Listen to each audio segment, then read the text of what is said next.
Nagbabala ang Health Department laban sa community transmission o pagkalat ng Mpox o dating monkeypox. Yan ay matapos makitaan ng sakit ang isang lalaking taga Metro Manila.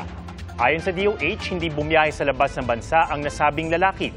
Nakaranas siya ng lagnat na sinundan ng butlig na nagtutubig sa mukha, likod, batok at iba pang bahagi ng katawan.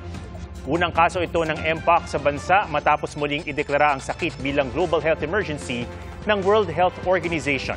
Sabi ng DOH, hindi kailangang ibalik ang pagsusuot ng face mask dahil hindi katulad ng COVID na airborne na ipapasa ang Mpox sa pamamagitan ng close at intimate contacts.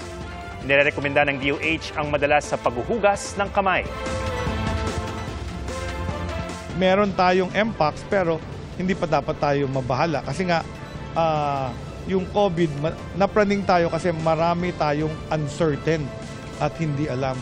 Yung Mpox, 1957 pa yata unang na-determine yan as an illness. And then pabalik-balik lang. But it's also good na mag-ingat tayo.